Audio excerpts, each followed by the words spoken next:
Students, हम पिछले class में पढ़े थे कि लोग बॉयज़ और गर्ल्स को किस तरीके से देखते हैं।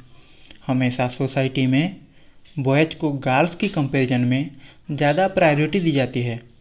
हम पिछले क्लास में 27 ईयर्स ओल्ड की लक्ष्मी लकड़ा के बारे में पढ़े थे, जो कि नॉर्दर्न रेलवेज की first women rail engine driver बने थे।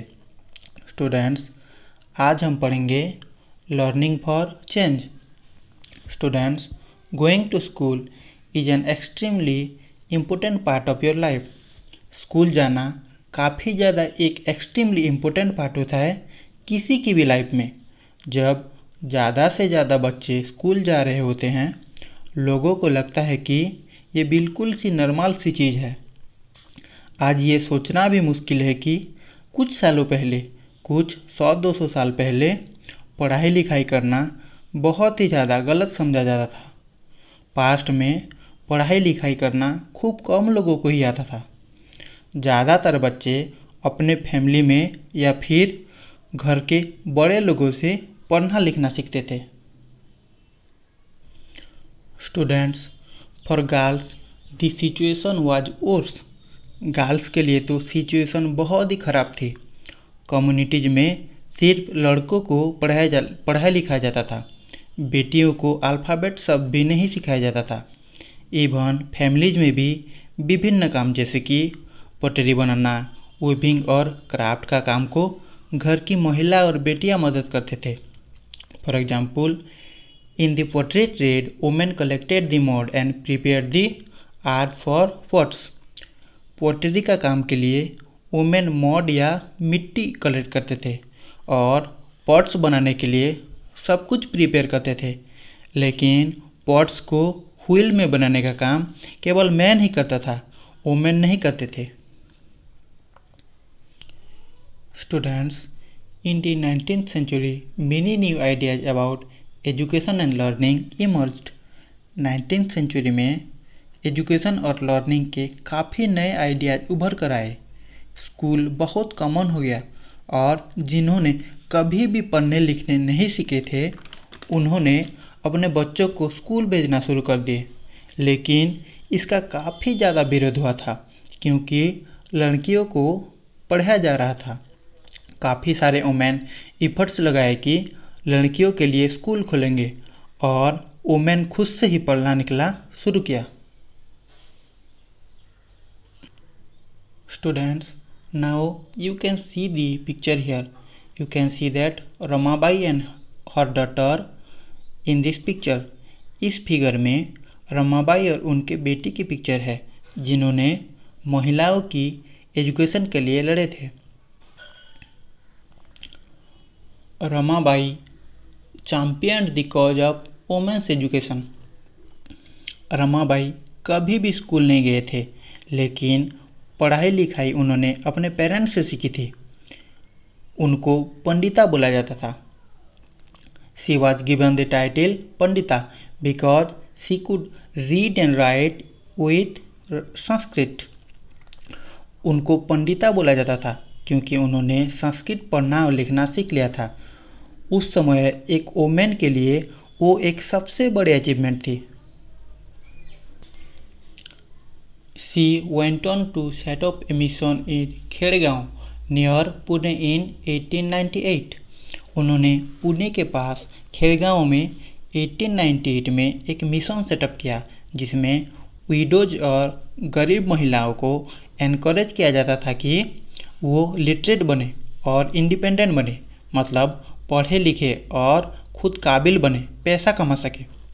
महिलाओं को काफ़ी सारे चीज़ें सिखाई जाती थी, कारपेंट्री का काम करना तथा एक प्रिंटिंग प्रेस चलाना, जिस तरह की स्किल्स आजकल लड़कियों को नहीं सिखाई जाती है।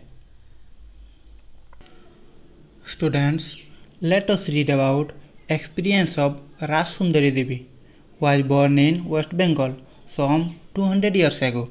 अब हम राजसुंदरी देवी के एक्सपीरियंस के बारे में पढ़ते हैं। राजसुंदरी देवी का जन्म वेस्ट बंगाल में जन्म हुआ था, आज से लगभग 200 साल पहले। जब वो 60 साल की थी, वो अपने ऑटोबायोग्राफी लिखी थी बांग्ला में।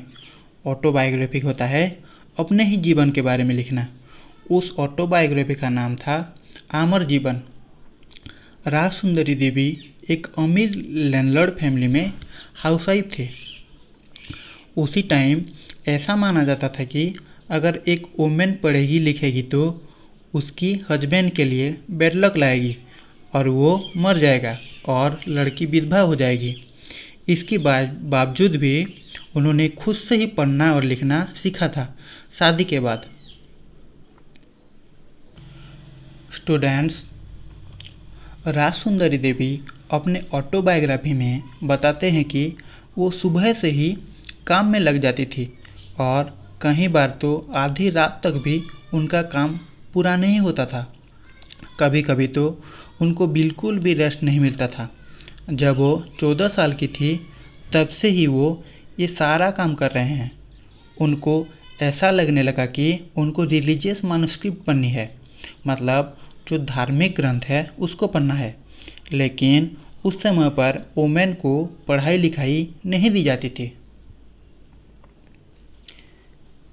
एक दिन राज सुंदरी देवी को एक सपना आया कि वो सपने में चैतन्य भागवत पढ़ रहे हैं। अगले दिन जब वो किचन में खाना बना रहे थे तो उनके हस्बैंड ने इनके सबसे बड़े बेटे से कहा कि विपिन, मैं चैतन्य भागवत की किताब रख दी है, जब मैं तुमको मांगूंगा तुम दे देना। और वो वहाँ से चले गए। तो जब बुक साइड में रखी हुई थी, राज सुंदरी देवी सीक्रेटली उनमें से एक पेज फाड़ दिया और फटाफट से उसको छुपा दिया। एक बार उनका बेटा अल्फ़ाबेट सीख रहा था, उसका भी एक पेज राज सुंदरी देवी फाड़ दिया और छुपा दिया उसको। और जब उसको टाइम मिलता उन लेटर्स को वो मैच करने की कोशिश करते थे। इसी तरह वो वर्ड्स को मैच करके ज़्यादा एफर्ट्स लगाने के बाद लिखना और पढ़ना सीख लिया था। Students, after learning the alphabet, Raj Sundari Devi was able to read चैतन्य भागवत। जब वो अल्फ़ाबेट्स पढ़ना सीख लिए, राज सुंदरी देवी ने पूरी की पूरी चैतन्य भागवत पढ़ना सीख लिया। इनकी राइटिंग से वो हमें बताते हैं कि उन समय पर वुमेन्स की लाइफ कैसी थी। राज सुंदरी देवी अपनी जीवन की हर एक्सपीरियंस को लिखा करती थी। उनको तो कभी कभी इतना काम करना पड़ता था कि उनको बैठने की और खाना खाने की भी टाइम नहीं मिलता था। Students, let us know about the story of Ruqayya Sakhavat Hossain and her dreams about Ladyland। Rukiya Sakhawat Hussain नामक महिला एक रिच फैमिली में जन्म हुए थे जिनके पास बहुत ज़मीन थी। उनको उर्दू पढ़ना लिखना आता था, लेकिन उनको बंगला और इंग्लिश नहीं सिखाया गया था। उस समय समझा जाता था कि अगर वुमेन इंग्लिश पढ़ेंगी तो उनको ऐसे विचार पता लग जाएंगे जो वुमेन को नहीं पता लगने चाहिए, जो कि उनके लिए ठीक नहीं है। सिर्फ लड़कों को ही इंग्लिश सिखाया जाता था। रुकिया अपने बड़े भाई और बहन की सपोर्ट से बांग्ला और इंग्लिश पढ़ना और लिखना सीखा था और बाद में एक राइटर बनी थी। Rukiya wrote a remarkable story titled Sultana's dream. Rukiya ने एक बड़ी अच्छी सी स्टोरी लिखी थी जिसका नाम था सुल्ताना's ड्रीम 1905 में, जब वो सिर्फ 25 साल की थी। इस स्टोरी में सुल्ताना नामक एक वुमेन लेडी लैंड नामक एक जगह में रहता है। लेडी लैंड एक ऐसी कल्पना किया हुआ जगह है जहाँ पर वुमेन को पढ़ने का, काम करने का पूरा फ्रीडम है और वहाँ पर वुमेन क्लाउड से बारिश कर सकते हैं और कार को आसमान में उड़ा सकते हैं। इस लेडी लैंड में मैन लोग पूरा सकलसन में रहते हैं, बिल्कुल अलग रहते हैं। वहाँ पर आदमी लोगों को हरा दिए हैं वुमेन अपनी ब्रेन की पावर से। सुल्ताना की जो लेडी लैंड है उसमें सुल्ताना अपने सिस्टर सारा के साथ घूमते हैं। फिर वो अवेक हो जाते हैं, जाग जाते हैं कि सिर्फ ये एक ड्रीम था। स्टूडेंट्स, रोकेया हुसैन की ड्रीम में वोमेन प्लेन्स और कार्स उड़ाते हैं। उस समय तो लड़कियों को पढ़ने तक की आज़ादी नहीं दी जाती थी और उन्होंने ड्रीम कर लिया था कि वोमेन प्लेन उड़ा रहे हैं। तो हमें पता लगता है कि जो उनकी इमेजिनेशन थी उनकी लाइफ से कितने ज़्यादा आगे थी। Students, Rukiya Sakhawat Hussain in 1910 he started a school for girls in Kolkata and to this day the school is still functioning. उन्होंने 1910 में गर्ल्स के लिए कोलकाता में एक स्कूल स्टार्ट किया था जो कि आज भी फंक्शन कर रहा है। Students, unlike Rajsundari Devi and Rokeya Hussain who were not allowed to read and write, large number of girls attend school in India today. Students, हमने पढ़े कि राजसुंदरी देवी और रोकेया हुसैन को उसी टाइम पढ़ाई लिखाई करना नहीं सिखाया जाता था। आजकल बहुत सारी लड़कियां स्कूल जा सकते हैं और पढ़ाई कर पाते हैं, फिर भी काफ़ी सारे गर्ल्स गरीबी की वजह से, भेदभाव की वजह से स्कूल छोड़ देते हैं। Providing equal schooling facilities to children from all communities and class backgrounds and particularly girls continues to be a challenge in India.